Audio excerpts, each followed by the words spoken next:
Olha, a gente rala, trabalha duro, né? E aí no final do dia fica aquela pulga atrás da orelha. Onde é que a gente guarda o nosso dinheiro para ele ficar, assim, seguro de verdade?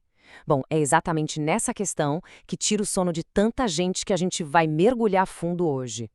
Pensa nessa pergunta que tá aí na tela. Parece uma coisa meio de filme, né? Longe da realidade. Só que não.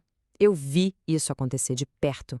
O meu pai, por exemplo, ele tinha certeza absoluta que imóvel era a coisa mais segura do mundo, a fortaleza dele. Ele pegou todo o lucro da empresa e pá, botou tudo em tijolo e cimento. E aí o que aconteceu? O mercado virou. E quase 6 milhões de reais simplesmente evaporaram. Essa história me marcou pra sempre, sabe? Me ensinou que a tal da segurança às vezes é só uma ilusão, uma bem perigosa, aliás. E aí, fica a pergunta: como é que a gente acha a resposta certa, então? E olha, o Warren Buffett, ele matou a pau com essa frase. É genial. As crises na economia são exatamente isso. A maré baixando de uma vez. Elas vêm do nada, sabe? E quando a água recua, aí a gente vê quem estava preparado de verdade, quem construiu a segurança em base firme, e quem estava, no fim das contas, só contando com a sorte, nadando sem roupa nenhuma.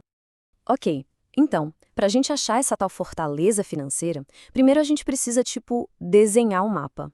Entender as regras do jogo, sabe? O que é que faz o investimento ser seguro de verdade? E já vou adiantando, a resposta não é tão simples. Ela vai muito, mas muito além daquela dica que a nossa avó dava, com todo o carinho, com a melhor das intenções. A segurança de verdade, ela tem uma base, um tripé.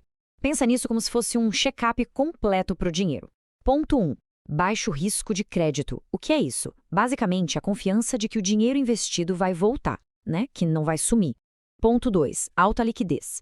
Imagina que deu uma emergência. É possível resgatar a grana rápido, tipo amanhã? E por último, a previsibilidade. Dá para ter uma ideia clara de quanto aquilo vai render ou é tipo uma loteria? Para o investimento ser considerado seguro para valer, ele tem que tirar nota 10 nesses três quesitos, sem exceção. E se alguém ainda acha que segurança é uma coisa garantida, a história do Brasil vem e dá um soco na boca do estômago da gente. Lembra de 1990? Plano Collor. Ele pegou o que todo mundo achava que era um investimento mais seguro do universo, a poupança, e transformou numa jaula. O dinheiro foi confiscado. Simples assim. E o mais bizarro disso tudo, parece que a gente tem memória curta. Mesmo com essa cicatriz gigantesca, hoje, mais de 80 milhões de brasileiros ainda deixam mais de 1 trilhão de reais parados na mesmíssima caderneta de poupança. É inacreditável. Beleza! Agora que o nosso detector de segurança está calibrado, bora botar à prova os principais concorrentes aqui do Brasil. Quem são os campeões locais? E mais importante, quem é que leva o troféu de investimento mais seguro do país? Então, no nosso ringue, a gente tem três pesos pesados. De um lado, o Tesouro Selic. O garantidor dele é o mais forte que existe, o próprio governo federal. É tipo o risco zero brasileiro. Do outro lado do ringue, a gente tem os CDBs e também as LCIs e LCAs, que são emitidos pelos bancos. E para proteger quem investe neles, existe um negócio que funciona como um seguro, sabe?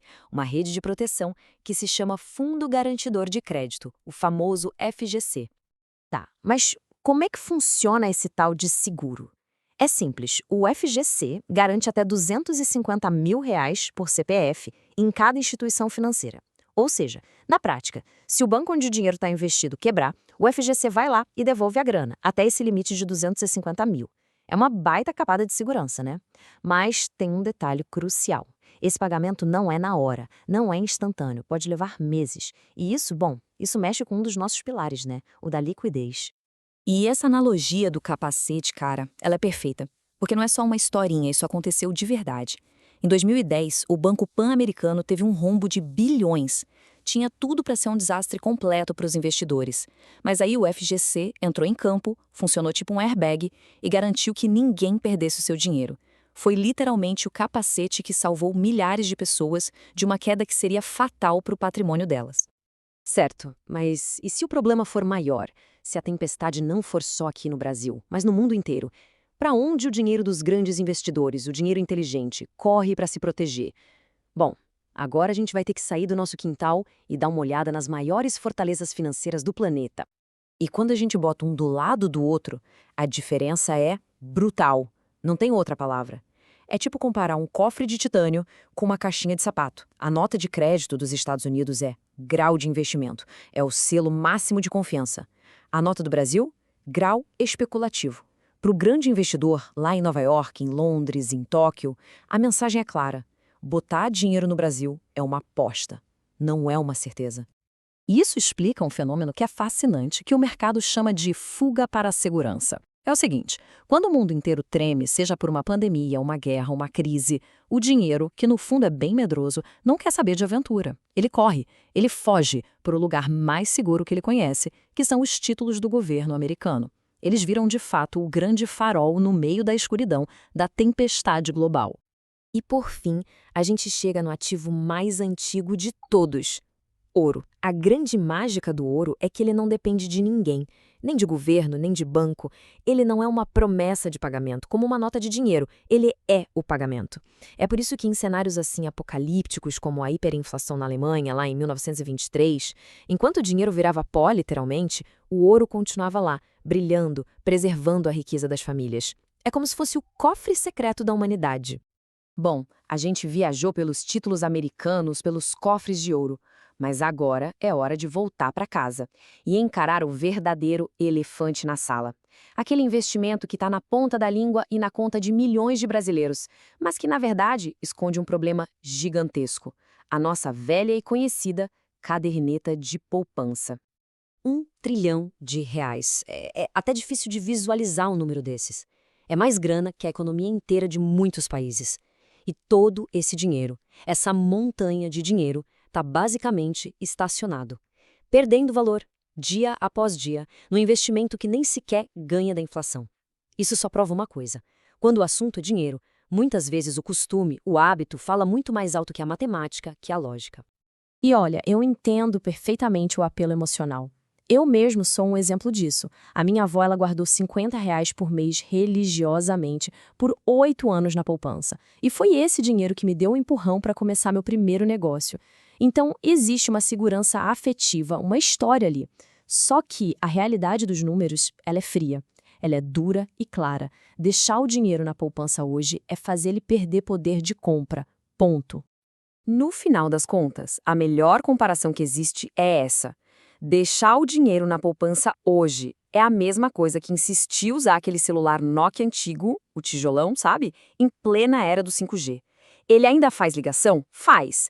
Mas por que alguém faria isso se existem aparelhos muito melhores, mais eficientes, que fazem 1000 outras coisas? Pois é, simplesmente não faz mais sentido. Ufa! A gente foi do Tesouro Selic até o ouro, dos bancos brasileiros até as fortalezas globais. A gente viu o conforto e o perigo da tradição. Agora, com todas as peças no tabuleiro, chegou a hora da grande revelação. Afinal de contas, qual é o investimento mais seguro de todos? Vamos recapitular. A gente tem Tesouro Selic, CDB com FGC, títulos do governo americano, ouro. Todos eles têm pontos fortes, sem dúvida. Mas se fosse para escolher um só, um campeão, qual seria?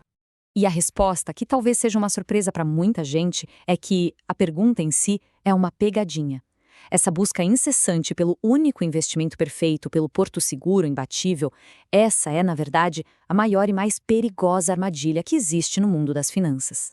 É que a segurança de verdade não mora num lugar só. Ela não é um produto que se compra na prateleira. É uma estratégia. O segredo é montar um sistema e não apostar todas as fichas num herói solitário. É a gente pensar no nosso dinheiro dividido em caixinhas diferentes, sabe? Cada caixinha com um objetivo. Uma para emergência com grana de fácil acesso, outra para os planos de longo prazo e uma terceira mais parruda para aguentar o tranco das tempestades. E tem um grande investidor, o Howard Marks, que resumiu essa ideia de um jeito genial. Ele disse que o jogo dos investimentos não é sobre evitar o risco. Até porque isso é impossível. O jogo é sobre administrar o risco, de forma inteligente. É sobre assumir o controle, ser o piloto do avião, e não só um passageiro rezando para não ter turbulência. E para fechar, fica aqui um teste final, uma provocação para todo mundo pensar com calma depois. Pensem com sinceridade. Se amanhã, por qualquer razão que seja, fosse preciso sair do país às pressas, com tudo, o dinheiro estaria acessível? Estaria protegido? A resposta honesta para essa pergunta vai dizer exatamente o quão forte ou o quão frágil é a segurança financeira que foi construída até hoje. Sou Alex Rudson e te agradeço por assistir esse vídeo. Se você gostou desse conteúdo, se inscreva em nosso canal, deixe seu like e um comentário. pois isso me incentivará a trazer mais vídeos como este. Até o próximo vídeo. Bye!